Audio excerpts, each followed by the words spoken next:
Un nouveau jour, un nouveau départ. C'est parti pour votre magazine Décryptage. Messieurs et dames, merci de nous choisir. Un nouveau jour, nous commençons avec l'actualité qui défait la chronique de l'autre côté de l'Assemblée nationale et du Sénat. Les deux présidents de ces institutions sont chacun visés à ce qui les concerne par une pétition à qui profiterait la déchéance de ces deux présidents du Parlement. La réponse, c'est tout à l'heure avec deux invités sur ces plateaux. Les Léopards de la RDC ont perdu ici au Stade des Martyrs. Les Congolais se sont pris aux installations du stade Omnisport des Martyrs. Ils l'ont saccagé. Ils ont mis cette institution en pièces.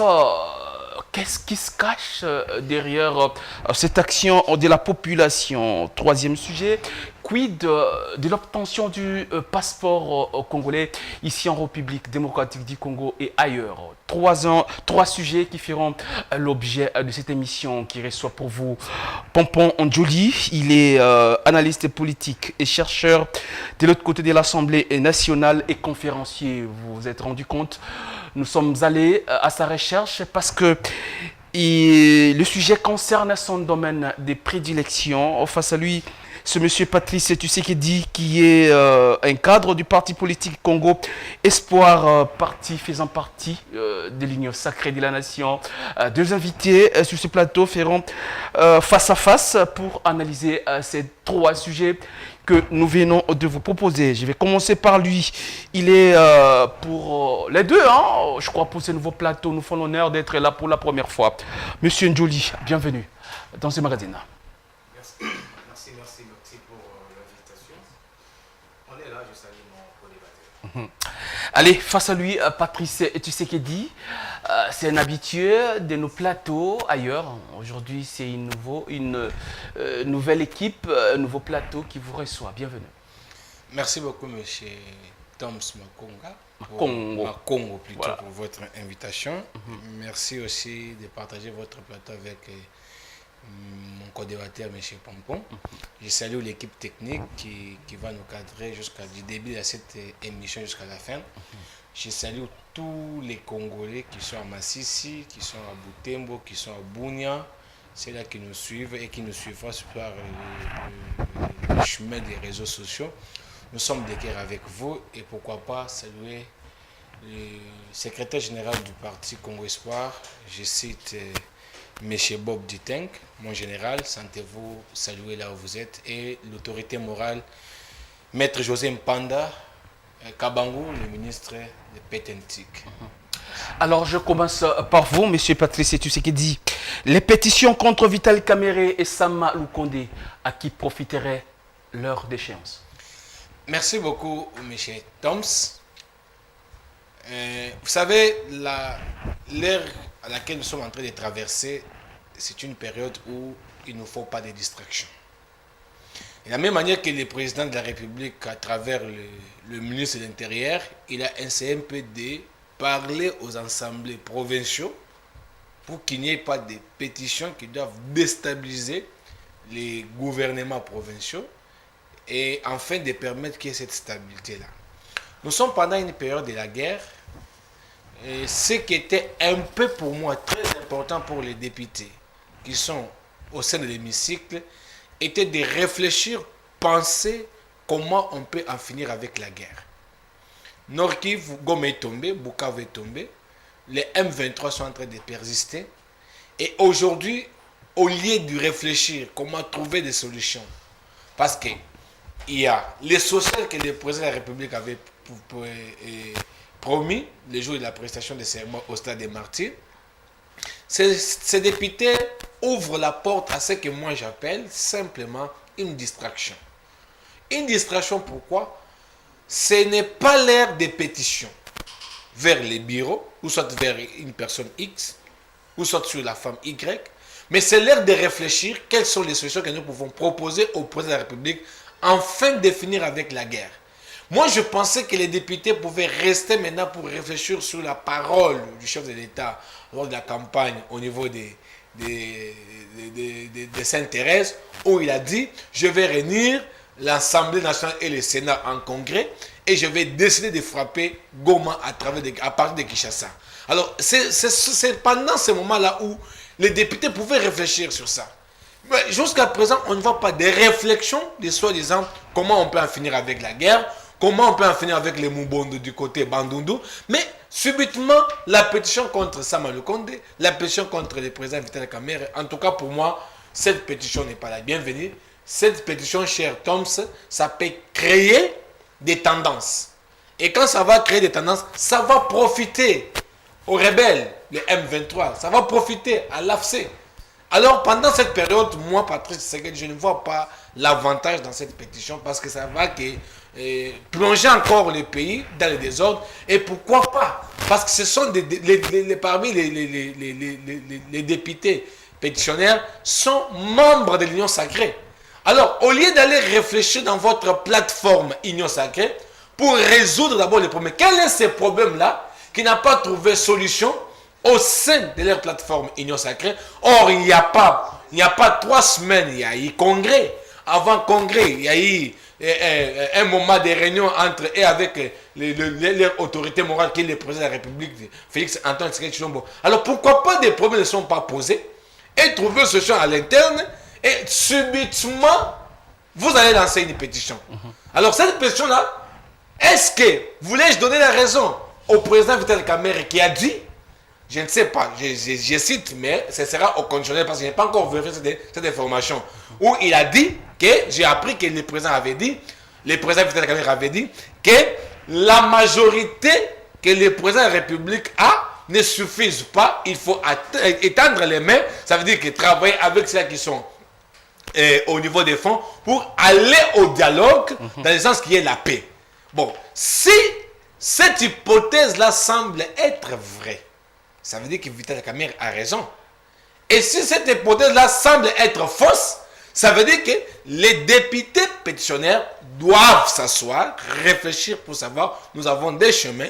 Il y a les processus de Doha, il y a les processus de Washington, il y a les dialogues, il y a la SEMCO et l'église des réveils qui doivent s'asseoir pour préparer des dialogues. Et les députés doivent maintenant réfléchir dans les contextes où nous pouvons ramener la paix, pas à cette simple distraction de la pétition. Voilà, pas pour une simple distraction. Ces pétitions ne pourront pas apporter grand-chose. Vous avez suivi M.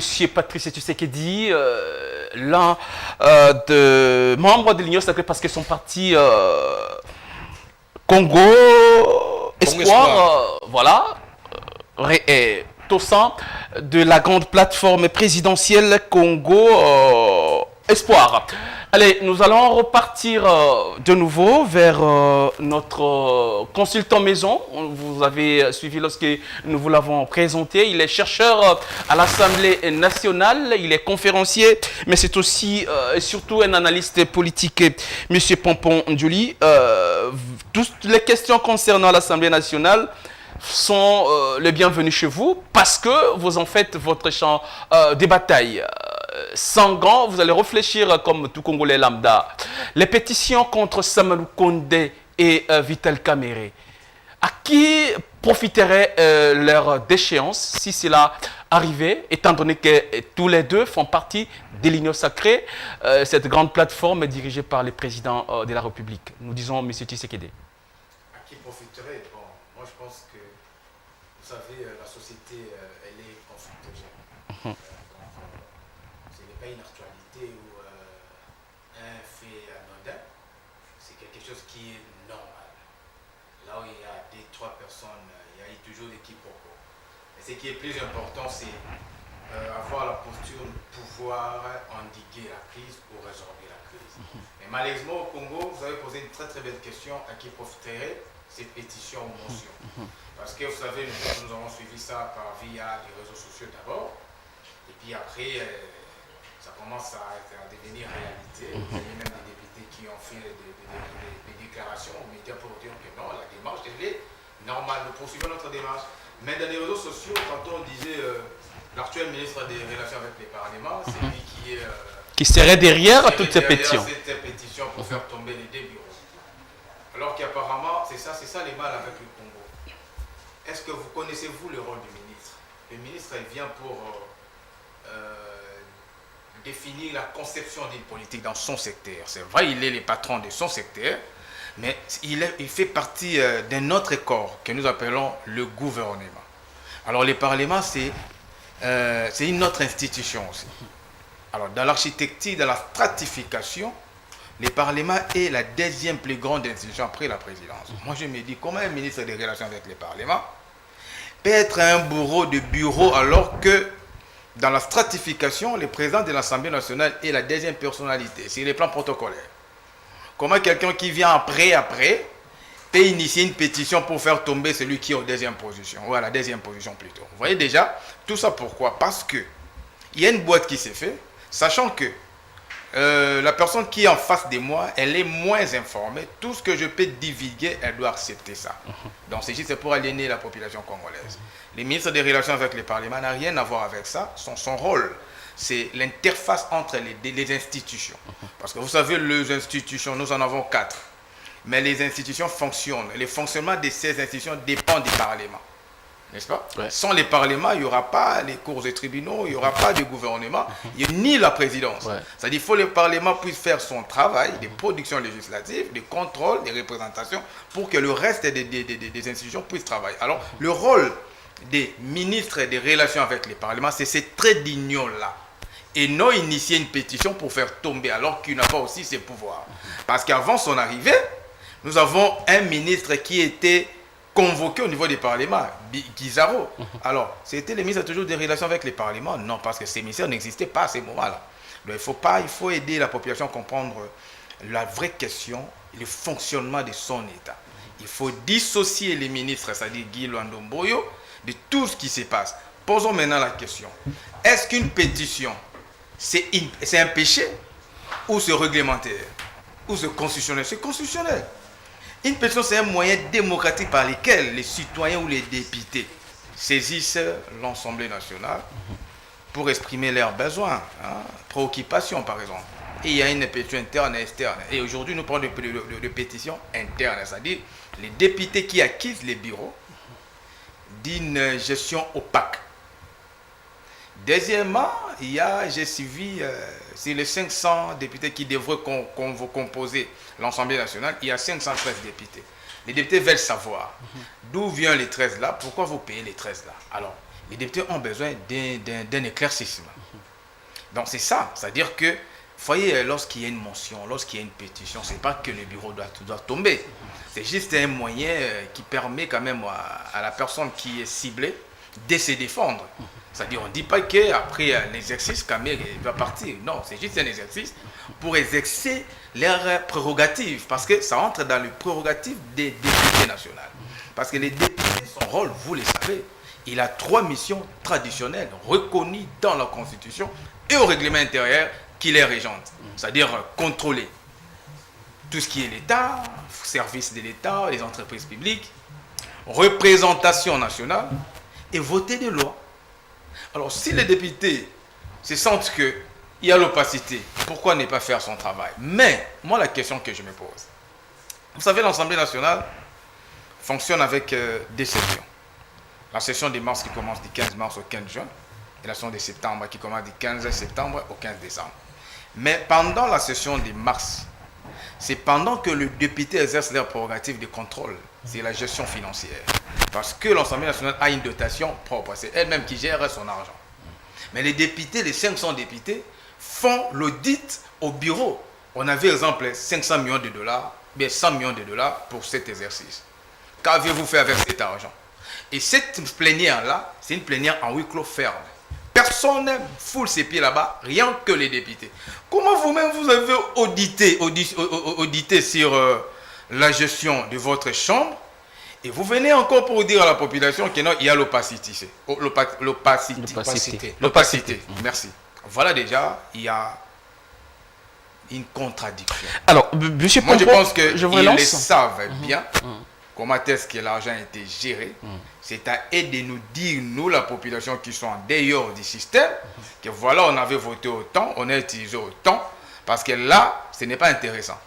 N'est-ce pas? Ouais. Si c'est une question de l'argent, moi je vous dis, lorsqu'il y a une plénière où on doit tabler sur le contrôle financier de l'Assemblée nationale, personne ne met ses pieds à l'Assemblée nationale. On vous fait sortir. Alors, je reste vers vous, M. Pompon-Djouli.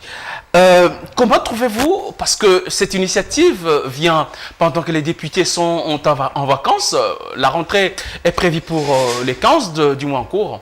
Toutes ces initiatives, toutes ces pétitions, se sont orchestrées les signatures. On croirait pour certains qu'on atteint déjà une centaine ou plus.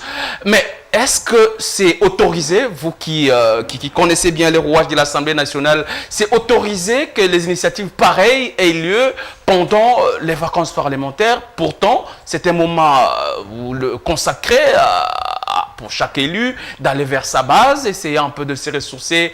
Est-ce qu'on peut comprendre que les initiatives pareilles soient prises ou une telle démarche soit engrangée pendant que les uns les autres sont en vacances, ou cela violerait les règles ou les lois de l'Assemblée nationale? Très bien.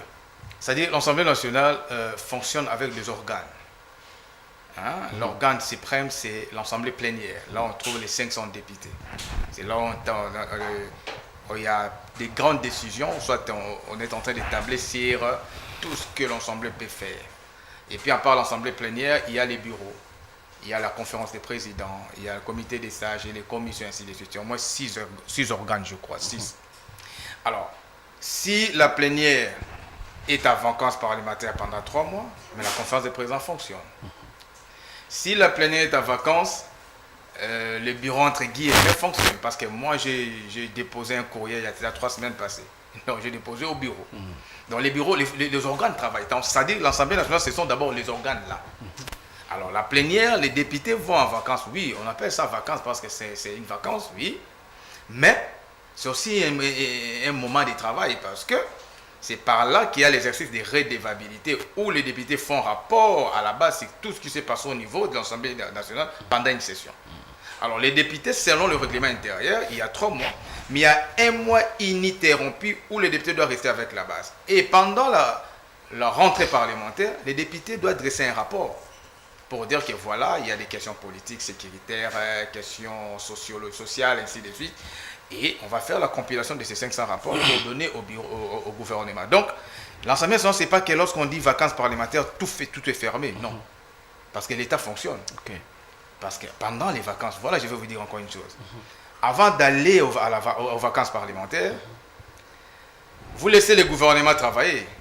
Les députés sont éparpillés.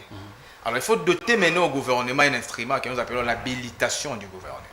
C'est les députés qui donnent, c'est l'Assemblée qui habilite les gouvernements pour tabler sur des questions qui relèvent des attributions de l'Assemblée nationale. Mais après la rentrée parlementaire, les députés vont faire maintenant les contrôles aussi. On vous a donné telle matière, 3 matières pour exercer pendant que nous étions en absence. Montrez-moi ce que vous avez fait. Et ça c'est débattu au niveau des plénières. Donc, les contrôles, c'est en amont et en aval, les contrôles parlementaires. Ouais.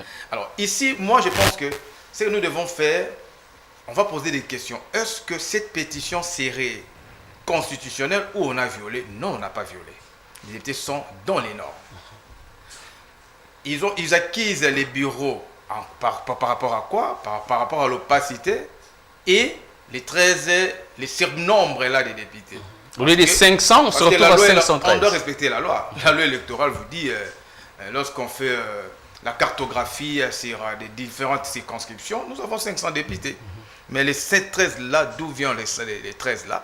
Alors, c'est au bureau d'expliquer, point barre. Moi, dans cette question, je suis d'accord avec les députés. Mais la question financière, je ne suis pas d'accord avec eux. Parce que lorsqu'ils débattent sur des questions financières, personne n'est avec eux. C'est vraiment occulte ces débats-là. C'est un débat... Donc, mais il n'y a même pas une caméra. D'accord. Donc voilà, alors, moi, on doit observer cette pétition jusqu'à quand. Mais sauf que ce n'est pas parce que, comme l'ami a dit, ce n'est pas parce que nous sommes agressés, on doit tout accepter. Parce que de grandes décisions se prennent aussi pendant des crises. Merci beaucoup, monsieur Pompon-Djouli. Alors, monsieur Patrice Tshisekedi, je vous reviens cette fois-là pour boucler avec ce sujet. Vous êtes membre de l'Union sacrée de la nation.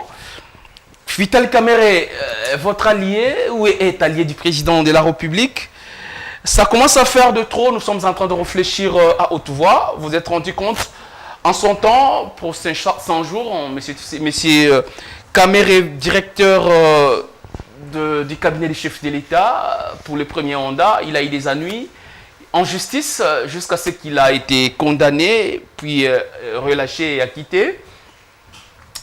Pourtant, nous avons vu dans leurs accords, le président Kamerhe qui s'est représenté pour le second et dernier mandat pour leur regroupement, il a eu des ennuis, le président se représente. Nous sommes à l'aube, ou si vous voulez, à la veille de nouvelles élections présidentielles. Aujourd'hui, Kamerhe est encore visé par cette motion. S'il arrivait qu'il tombe, il va revenir, Monsieur Lambda. N'est-il pas un moyen, une façon, j'allais dire, de déstabiliser cette union entre le président Tshisekedi et son allié de tous les temps, M. Kamerhe? Premier volet de la question. Deuxièmement, pour les uns, on connaît les microcosmes politiques congolais. Les autres disent que les pétitionnaires ou les initiateurs auraient des intentions purement lucratives. C'est de l'argent qu'on cherche à faire du chantage à ces fils de la RDC, pourvu que à Sanza, comme on dit en lingala, mais en réalité, ce n'est que de la poudre aux yeux. Qu'est-ce que vous en pensez? Merci beaucoup, M. Toms. Merci aussi à M. Pompon pour ses interventions. Mais il a bien parlé. J'aime la stabilité et la connaissance qu'il a dans son domaine. Je préfère aussi ramasser quelque chose avant de répondre à vos deux questions. Donc, M. Pompon a parlé pour dire que les députés accusent les bureaux Kamerhe d'opacité du pouvoir, de la gestion financière. Mais vous êtes ici sur le plateau, vous avez bien dit dans vos mots qu'il y a eu un contrôle interne entre les députés et les bureaux. Et tout était clair. C'est pas ce que je dis. Non, je t'explique. Parce que quand il y a un contrôle, il y a un rapport. N'est-ce pas? En quelque sorte, il y a l'audit. Après l'audit, il y a un rapport. Nous sommes au mois de mars, au mois d'avril. Ils ont discuté entre eux. Il y a eu un contrôle, il y a eu l'audit. Et un rapport est produit. Je m'imagine, entre guillemets, un rapport est produit. Depuis mars, avril, mai, juin, juillet, il n'y a pas de problème. Mais à la veille, vous avez bien expliqué. La question qu'on peut se poser, est-ce que ces députés-là, parmi les 6 structures que vous avez énumérées au niveau de l'Assemblée nationale, est-ce que ces députés pétitionnaires font membre de ces structures, ou soit ce sont ces députés qui doivent être en mission parlementaire pour voir leur base, recueillir les doléances de leur base et ramener ça au mois de septembre afin de faire un rapport. Ça, c'est ma première réflexion. La deuxième réflexion, Monsieur Pompon, nous sommes dans une société où les conflits existent. Oui, certainement. Parfois, les conflits sont nécessaires. Les conflits aident aussi pour qu'on améliore des problèmes qu'on a et pour qu'on avance. Parce qu'il n'y a pas une société sans conflit. Mais ces conflits-là doivent être au moins bien orientés, bien gérés. Parce que vous ne pouvez pas avoir l'information vraie et ignorer cette information. N'oublions pas que ces députés qui parlent de la gestion financière mauvaise, que si la question est par rapport au budget, ou soit si la question est dite par rapport à l'actualité, à la situation financière, n'oubliez pas que Gom est tombé, Bukavu est tombé. Ça veut dire que même les budgets ne doivent pas être revus à sa totalité.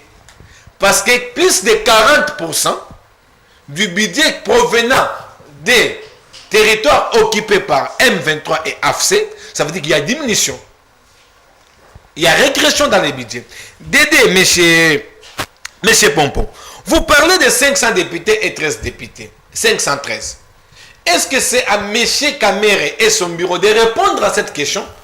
qui valide les mandats? C'est l'Assemblée nationale, n'est-ce pas, non? Mais qui programme les députés est confirmé. Les députés sont programmés à la CENI et ces députés sont confirmés au niveau de la Cour constitutionnelle. Si aujourd'hui il y a les débats par rapport aux 13 députés et 500 députés, ces débats doivent être ramenés au niveau de la Cour constitutionnelle.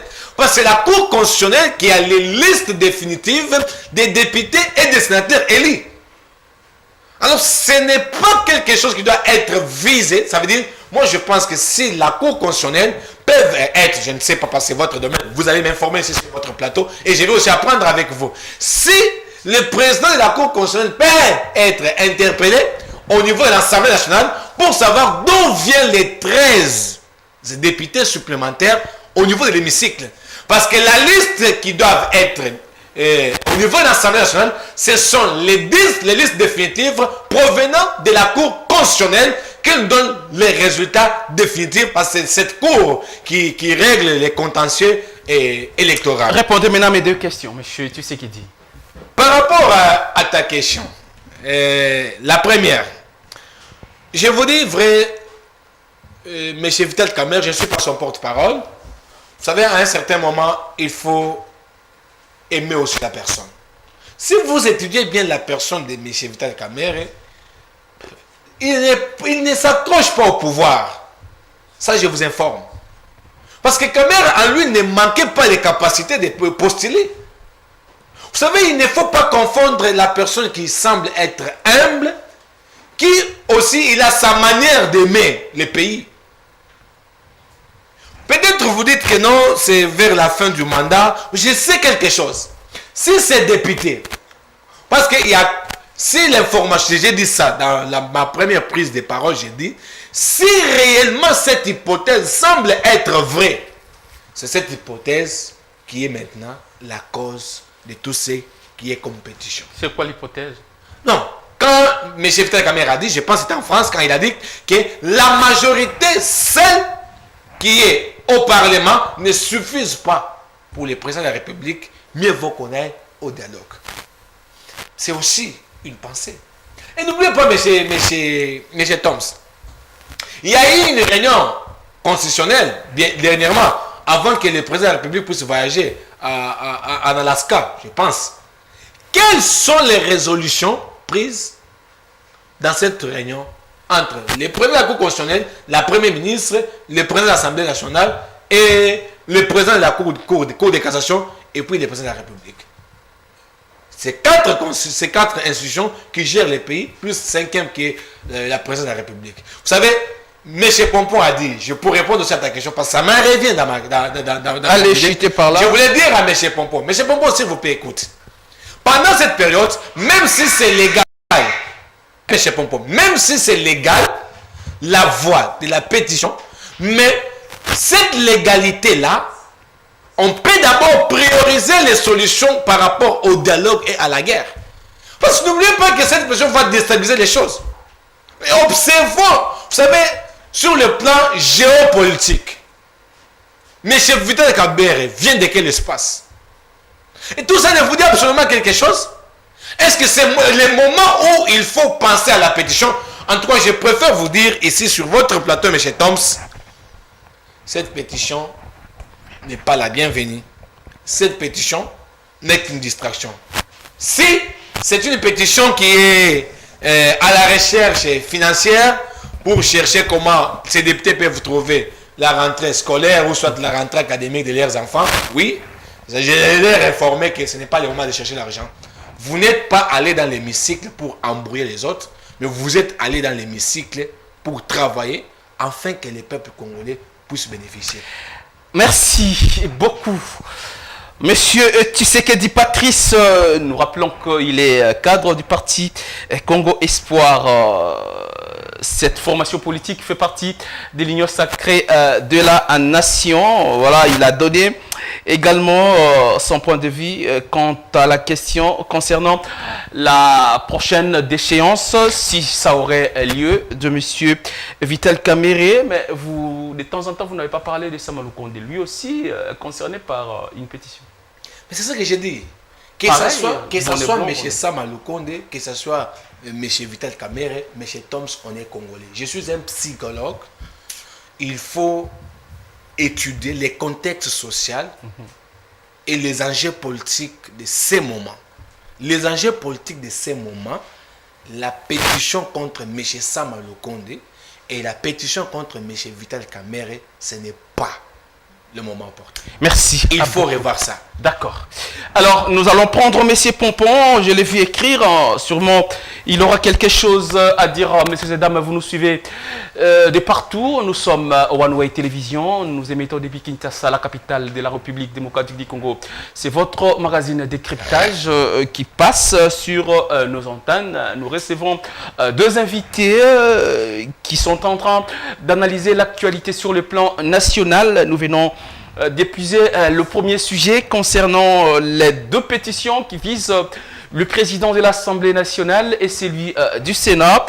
Vous avez suivi Pompon Dioli et Patrice Tshisekedi donner de leur voix par rapport à ces pétitions. Nous allons passer, j'allais dire, à notre sujet.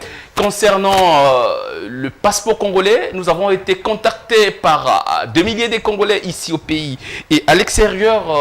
C'est difficile actuellement de se procurer un passeport congolais. Il y en a qui ont fait capture il y a 2 mois et des mois passés, n'arrivent pas à être servis. Même dans nos ambassades qui sont à l'extérieur du pays, c'est toujours difficile de se trouver un passeport qui est une identité nationale pour tout citoyen congolais. Pourtant, on clame sur la réussite ou les prouesses de la ministre en charge des Affaires étrangères. Quid de cette question? Nous allons repartir vers Pompon Dioli. Si vous avez un toilettage, un recadrage à faire par rapport à ce que tu sais qu'il a dit, bon, nous vous en concédons, mais aussi, qu'est-ce que vous pensez par rapport à cette situation concernant le passeport congolais qui s'est fait de plus en plus un mystère pour l'avoir? Merci, cher Jonas, pour la question. Je rebondis par rapport à mon ami Tshisekedi. Il a posé la question sur si les pétitionnaires font partie des organes de l'Assemblée nationale. Oui. C'est-à-dire, je vous ai dit ici, l'Assemblée nationale a 6 organes. Premier organe, c'est l'Assemblée plénière. Et il y a les bureaux, il y a des commissions, il y a des conférences, la conférence des présidents, les groupes parlementaires. Et la dernière, c'est les comités des sages. Donc, les 500 députés, tous font partie des différents organes. Donc, voilà la première des réponses. La deuxième, c'est, vous avez parlé des budgets, et puis après, il fallait faire une réduction par rapport à la guerre.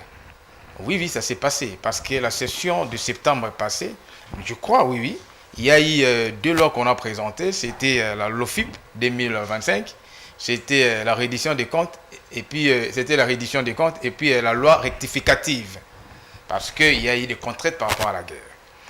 Vous avez parlé des les 513 députés, est-ce que c'est la charge c'est au niveau de l'Assemblée nationale ou c'est à la Cour constitutionnelle? Déjà, lorsque vous êtes candidat, il faut savoir, on demande 4 exemplaires de documents. C'est-à-dire, il y a un document qu'on envoie au niveau de l'Assemblée nationale, qu'on envoie à la Cour, qu'on envoie à la CENI, les 4e, j'ai oublié l'endroit. Parce que lorsqu'il y a une nouvelle session, il y a 3 matières qu'on traite. Première matière, c'est validation des pouvoirs. Et lorsqu'on vous valide, c'est la vérification des documents demandés par la CENI lors des candidatures. Le deuxième, c'est l'élaboration des règlements intérieurs et l'élection du bureau pour gérer une législature.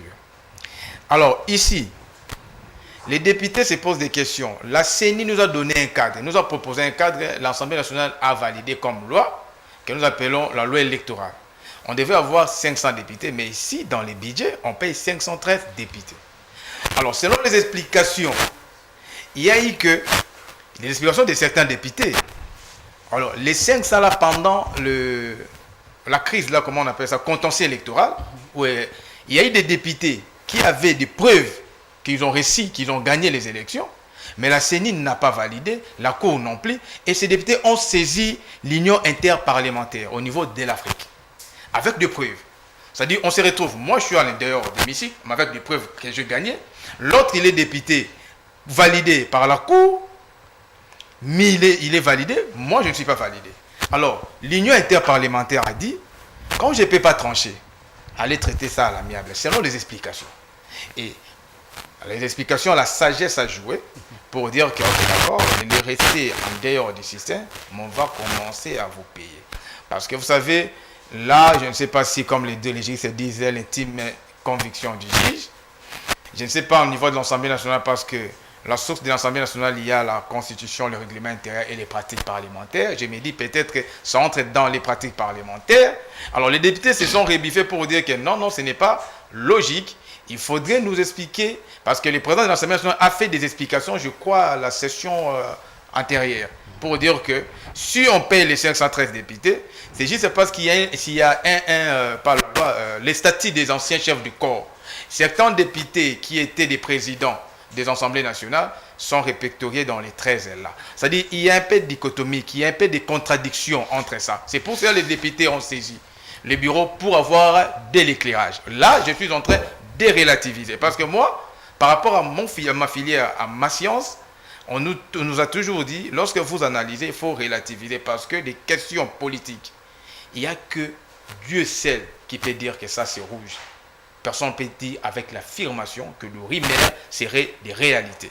Donc lorsque vous analysez ces des questions politiques, il ne faut pas faire une analyse comme mathématiques 1 plus 1 égale à 2, mais il faudrait relativiser parce que la vérité est détenue quelque part. Alors, vous avez parlé pour citer des institutions, 5 institutions. Non, la Constitution nous parle des 4 institutions. La première grande institution est la présidence, suivie du Parlement éclaté en deux, le Sénat, l'Assemblée nationale, les gouvernements et les cours et tribunaux. On se limite avec ces 4 là. Donc, maintenant, par rapport au passeport. Vous savez, lorsque on dit cet État est défaillant, l'autorité de l'État s'effrite. Comment on matérialise ça? Comment on peut dire que cet État est défaillant? C'est par ses services. Parce que l'État congolais, c'est quoi? C'est la SNEL. L'État congolais, c'est quoi? C'est la Régie des eaux, le service public de l'État. L'État congolais, c'est quoi? C'est même le léopard. Les emblèmes, les drapeaux et tout. Alors, lorsque vous venez, par exemple, devant les palais du peuple, il n'y a pas de drapeaux. Vous êtes à la présence, il n'y a pas de drapeaux. Vous pouvez vous dire que non, il y a un problème ici. Vous voyez? Donc, c'est un peu ça. Alors, comment un ministère qui est un grand ministère comme le ministère des Affaires étrangères, dont nous appelons ces ministères régaliens d'ailleurs ou traditionnels, parce que ce sont des ministères qui sont nés directement avec l'État. On vous dit que l'octroi des passeports pose problème. Donc, si vous avez une mission dans 3 jours, pour aller quelque part, donc dites-vous que cette mission est ratée. Parce que par quel mécanisme vous allez avoir les passeports? Ça n'existe pas. Alors moi je crois que défaillance de l'État passe par ces services. Ce n'est pas intéressant. Si j'ai besoin de passeport dans d'autres cieux, tu peux aller dans votre commune, municipalité. Tout à fait. Vous faites un passeport. Alors chez nous, il faut aller seulement aux affaires étrangères et on vous envoie chez ANER pour capter, alors que dans toutes les communes de la RDC, il y a des agences de l'ANER à l'intérieur. Pourquoi ne pas aller faire ça directement là-bas? On met un service des affaires étrangères là-bas, ANER tout dans des communes. J'ai besoin de mon passeport, je passe dans 2-3 jours, j'ai mon passeport. Et surtout qu'aujourd'hui, il y a la présence de l'INTIC, Nouvelle Technologie de Communication et de l'Information. C'est-à-dire que pour avoir un passeport de moins de c'est combien de ces passeports-là? C'est un petit passeport. Ça ne demande pas des jours. Il y a des bases de données là, on vous pose une question sur votre identité, voilà, on connaît les messieurs, vos parents, on tape, et puis bon, monsieur va dans notre bureau, il y a les captures en air, et vous finissez dans 1 heure à 2 heures du temps, vous partez chez vous, le lendemain, on vous appelle pour avoir votre passeport, vous partez. C'est quelque chose qui doit être facile, parce que même dans des agences, dans des petites agences, pour avoir une carte, faire une carte de service de 100 pièces, vous êtes là, on vous donne les identités, on vous fournit des cartes et vous partez. Mais M. Njoli, je vous relance, on dit l'un des épineux problèmes réside sur le fait que ces passeports ne sont pas produits par des firmes congolais. On fait toujours recours à des firmes étrangères, voilà, vous en connaissez, j'ose croire. Mais pourquoi l'État congolais ne peut-il pas s'organiser lui-même à ce que le passeport soit produit par exemple, l'hôtel des monnaies, que sais-je encore. Comme ça, cette histoire pourra trouver une solution de manière durable. Parce que ce n'est pas seulement aujourd'hui que cette question du passeport se pose, ici en RDC. Je pense que le Congo a un problème de l'orthodoxie. Vous savez, lorsqu'on dit c'est un État, on donne une définition conceptuelle. Et à part la définition, il y a un esprit. L'État congolais, apparemment, il n'y a pas un esprit comme État. Il n'y en a pas. Ici, quand on vivait à l'époque d'Isaïe, parce que moi, je le suis, Isaïe Roy. Moi, je sais que le monnaie qu'on utilisait, qu'est-ce qu'on écrivait? Hôtel de monnaie. On imprimait ça ici. D'Isaïe naît tout ici. À part Hôtel de monnaie, il y avait, à un moment donné, Munich, Allemagne. Un partenariat public entre les deux États. Mais aujourd'hui, lorsqu'on vous pose une question, ok, d'accord, ce n'est pas aussi un péché d'avoir un partenariat, l'expertise externe. Mais posez-nous la question, cette expertise des affaires étrangères, c'est qui? C'est quoi les noms? Et après, demain, vous auriez un procès contre quelqu'un, vous voyez, il a détourné l'argent des passeports, mais est-ce qu'il y a eu le respect des marchés publics, des passations des marchés publics? Donc, c'est-à-dire que cette question de l'État congolais pose un problème. C'est-à-dire qu'on dit l'État congolais, rien que par la définition, rien que par le nom, mais en réalité, sur le plan fonctionnel, apparemment, l'État congolais est inexistant. Parce que ça pose un problème. L'État doit avoir quand même l'imprimerie. Hein? Si vous avez besoin d'imprimer des valeurs, on sait que non, il y en a d'ailleurs. Sénarep, hein? Sénarep. Tout ça, Sénarep pouvait les faire. Mais regarde ici, on ne sait même pas qui est derrière ça, qui fait des passeports. Hein? Donc voilà, donc il y a un problème de redevabilité. Vous savez, l'argent, vous savez, l'État, l'obligation de l'État, tout ce que les gestionnaires font, doit rendre compte. Banque d'Isaïe, parce que mon papa fut actionnaire là-bas, fut fournisseur à la banque. Nous, on avait des journaux des banques d'Isaïe. Chaque trimestre, que la banque fournissait des informations sur sa gestion trimestrielle, sur sa gestion mensuelle. Ça n'existait plus. C'est-à-dire que si un gestionnaire fait cet exercice de redevabilité, il se dit... non, merci. Ce n'est pas qu'il c'est une obligation constitutionnelle parce que cet argent-là, c'est l'argent des contribuables congolais. Donc voilà un peu, il y a des sérieux problèmes au Congo. Moi, je suis contre la dame. D'ailleurs, aujourd'hui, vous les voyez, Succès Nérom aussi, là, à cause des passeports. Il y a 2-3 mois passés, tout le monde parlait de Wagner. Aujourd'hui, personne ne parlait d'elle. C'est-à-dire, même sur les plans diplomatiques, on ne sait plus définir sa politique diplomatique. Et sur les plans des passeports, on ne comprend plus rien. Il y a l'occultisme, il y a le flou, tout ce qu'il s'est fait, on ne comprend plus rien. D'accord. Voilà, merci beaucoup, M. Pompon-Joli. Monsieur Patrice, tu sais que dit. La question vous est également posée. Le passeport congolais devient une denrée très rare. Ça devient de plus en plus un mystère pour en trouver. Pourtant, vous, de l'Union sacrée, vous ne cessez de nous casser les oreilles sur les prouesses de la ministre de cette grande institution du pays, ces grands ministères régaliens, comme on a dit, Madame Wagner. Quid du passeport congolais, ici, au pays et à l'extérieur? Monsieur Toms, vous savez, dans ces pays, quand il faut apprécier, il faut apprécier. Cette question dont vous venez de soulever du passeport, moi, j'avais voulu que vous puissiez prendre vos caméras. Parce qu'il y a les informations qui circulent sur les réseaux sociaux. Quelqu'un qui est frustré, quelqu'un qui ne sait pas suivre les procédures établies pour obtenir les passeports, dans cette frustration-là, il peut se jeter sur les réseaux sociaux et commencer à parler du mal contre Madame la ministre des Affaires étrangères. Allez au niveau des centres culturels, juste derrière, sur l'avenue de la Victoire. Il y a des gens là-bas. Posez des questions. Il y a ceux qui sont en train d'obtenir leur passeport. Bien sûr, l'administration peut avoir la lanterne. Pourquoi? Aujourd'hui, M. Pompo vient de trouver un problème et aussi un dossier. Et j'ouvre les parenthèses pour vous dire, M. Pompo, quand moi je parlais des institutions, j'ai fait allusion des 4 représentants qui ont fait la réunion constitutionnelle avec les présidents. Je n'ai pas dit que nous avons 5 institutions. Non. Je parlais par rapport aux 4 membres. Il y a le président de la Cour constitutionnelle, le président de la Cour de cassation, le président de l'Assemblée et celui madame la Première ministre qui ont participé dans cette réunion constitutionnelle avec institutionnelle avec le président de la République. Bien, je reviens à votre question. Tout à fait. Monsieur Toms, Au Congo, quand quelqu'un est frustré, il ne maîtrise pas les démarches pour obtenir son passeport. Il s'énerve. Donc, selon vous, ce n'est que de frustrer. Ce n'est que de Le travail se fait normalement. Le travail. Pensez-vous que les Congolais qui vous regardent Monsieur à la Toms, maison, écoutez, Monsieur Toms, vous donneront raison. Monsieur Toms, il peut y avoir la lenteur dans l'administration, parce que n'oubliez pas que les passeports qu'on est en train de livrer aujourd'hui, ce n'est pas l'ancien passeport, c'est les passeports biométriques. Combien de fois on doit Attends, je subir t'explique. le Attends, je modification t'explique. de passeport, monsieur? Attends, je t'explique. C'est le passeport avec puce. C'est les passeports biométriques. Aujourd'hui, je vais vous dire, il n'y a pas seulement les problèmes des passeports. Dans 2 semaines, dans 3 semaines, et enregistrer cette vidéo, il y aura encore des personnes qui vont encore s'attaquer au VPM des transports, M. Jean-Pierre Bemba, pour les permis. Et les gens vont parler d'opacité. Les gens vont parler de la mauvaise gestion. Mais c'est pendant que les personnes, tout le monde est conducteur, mais il est incapable de faire un test pour obtenir le permis des transports. Et pour le passeport, c'est qu'est-ce qui bloque? Attends, je t'explique. Les passeports ne bloquent pas, tout marche très bien.